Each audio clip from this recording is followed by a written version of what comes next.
Hello दोस्तों, आज मैं प्राची के साथ आपको आज की स्टोरी बोलोगी। फिर स्टार्ट करते हैं।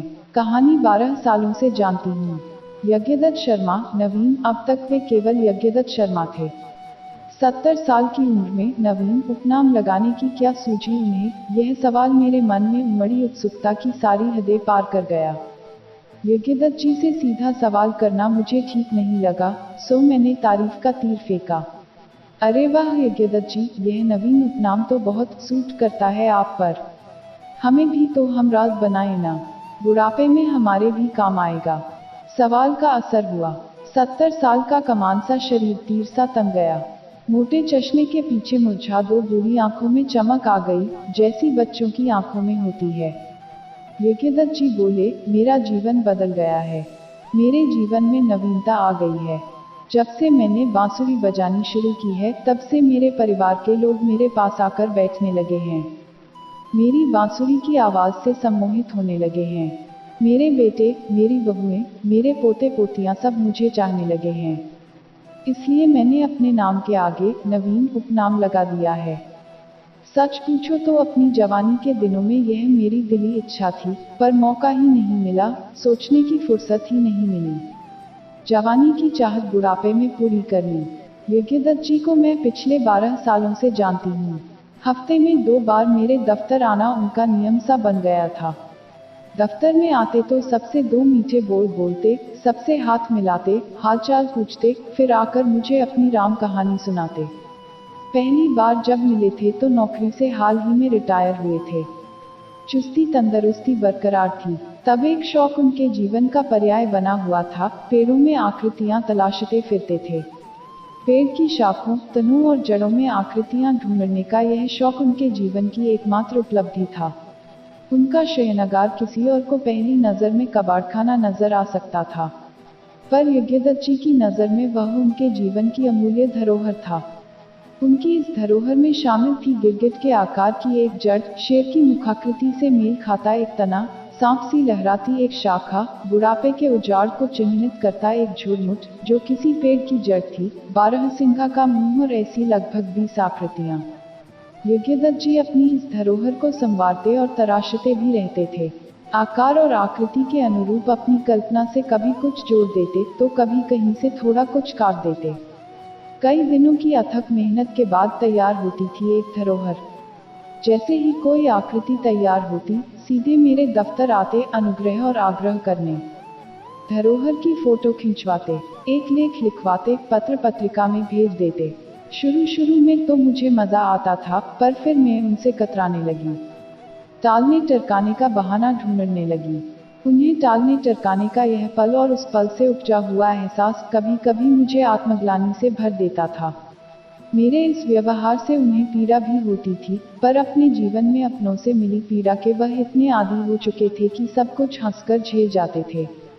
मेरा ट्रकाना उनके अपने घर वालों की दुत्कार से बहुत कम पीड़ादायक था। उन्होंने कई बार अपनों से मिली इस दुत्कार की राम कहानी मुझे सुनाई थी। पकी हुई उम्र के थे, इसलिए राम कहानी सुनाते वक्त मन के भीतर उमड़ी आंसुओं की बाढ़ को आंखों के बांध से बांधे रखते थे। क्या मजाल जो एक बूंद भी छलक जाए। मुझे भी अपनी आंखों के गीलेपन को पीना पड़ता था। रिटायरमेंट, सेवानिवृत्ति पर मिला सारा पैसा अपनी पत्नी को देना वे अपने जीवन की पहली और सबसे बड़ी भूल मानते थे। उनकी पत्नी बेटे बहुओं के मोहपाश में बंधी हुई थी। रिटायरमेंट पर मिला रुपया बेटों को देती रही।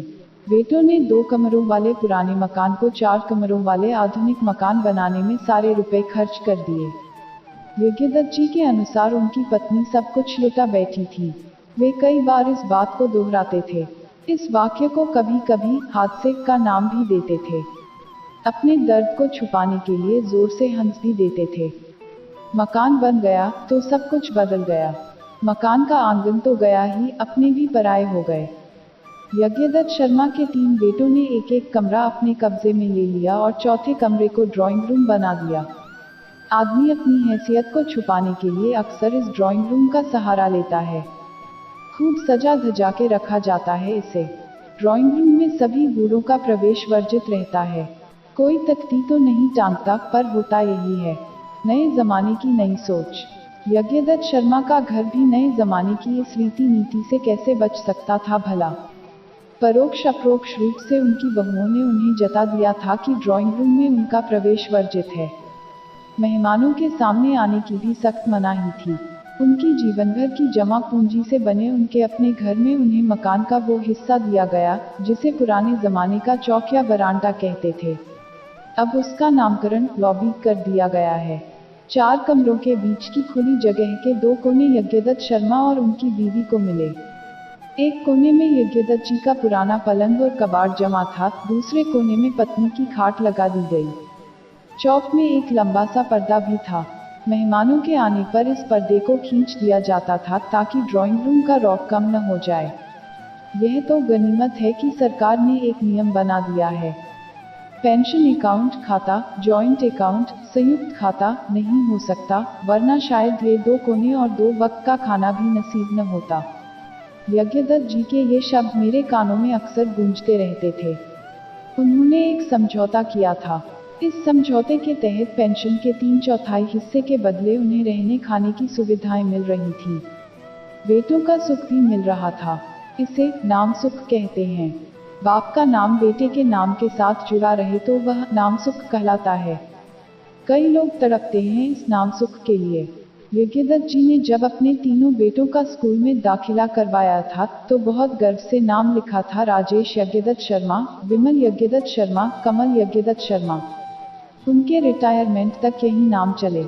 घर में भी और घर के बाहर लगी नेमप्लेट पर भी। नया मकान बना तो पुरानी नेमप्लेट फेंक दी गई और एक नई तख्ती टांग दी गई। इस तख्ती पर लिखा था कमल वाई शर्मा, विमल वाई शर्मा तथा राजेश वाई शर्मा। मन और एहसासों के साथ नाम भी छोटे हो गए थे। यूं तो यज्ञदत्त जी का नाम हर तरह से गायब हो गया था, पर उससे क्या फर्क पड़ता है। यज्ञदत्त का वाई तो बचा है अभी। इसी वाई को जिंदा रखने के लिए दुआएं मांगी जाती हैं, मन्नतें मांगी जाती हैं, एक अदद बेटे की। यज्ञदत्त जी तो खुशनसीब थे, 3 वाई टंगे थे उनके घर के आगे। ऐसे यज्ञदत्त जी ने अपना शौक बदल लिया और अब वे खुश हैं, यह देखकर मुझे आत्मसंतोष मिल रहा था। यज्ञदत्त शर्मा, नवीन अपने इस नए शौक के सम्मोहन में पूरी तरह बंध गए थे। बेटे बहुएं, पोते पोतियां यूं एकदम बदल जाएंगे, उनके अपने जो पराए हो गए थे, फिर अपने हो जाएंगे। मेरे लिए यह बात सच्चाई कम और अजूबा अधिक थी। जीवन के आखिरी मोड़ पर आकर अचानक जिंदगी यूं करवट ले सकती है, इस बात को देखते समझते हुए भी मुझे इस पर विश्वास नहीं हो सका। इस सम्मोहन की टोर लेना मुझे सबसे जरूरी लगने लगा। यज्ञदत्त जी से पूछना बेकार था। वह अपने आप में इतने मंत्रमुग्ध थे कि उन्हें अब दुनिया के किसी और सुख से कोई सरोकार न था।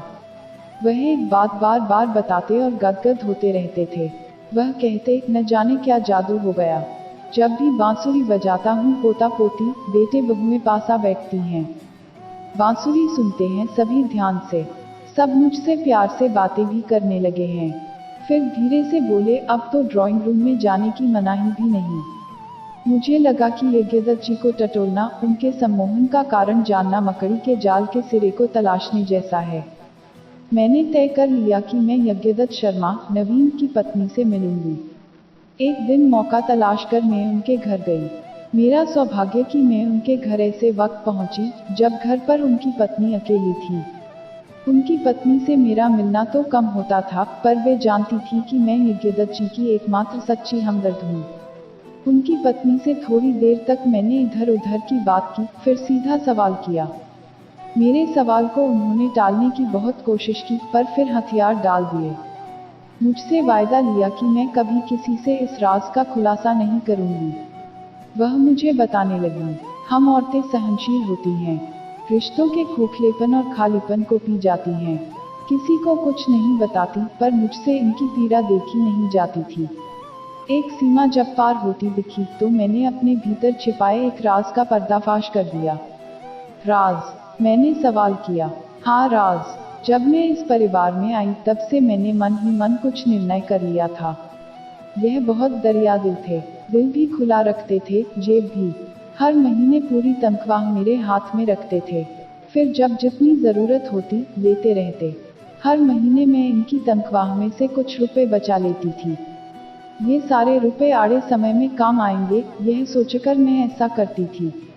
इसके लिए साल में 12 झूठ बोलने पड़ते थे मुझे। 12 झूठ, मैंने चौंक कर कहा। हाँ, 12 झूठ। हर महीने तनख्वाह में से जो पैसे बचाती थी, उसके बारे में हर महीने एक झूठ बोलना पड़ता था कि सब पैसे खत्म हो गए। फिर इनका रिटायरमेंट हुआ। इन्होंने हमेशा की तरह सारी रकम मेरे हाथ में रख दी। हमने मकान बनवाया। मकान का खर्चा मैं देती रही। एक हद के बाद मैंने कह दिया कि रकम खत्म हो गई। यूं करते करते मेरे पास 5 लाख रुपए जमा हो गए। शुरू में ही मैंने पोस्ट ऑफिस में खाता खुलवा रखा था। ये सारे पैसे उसमें जमा करवाती रही।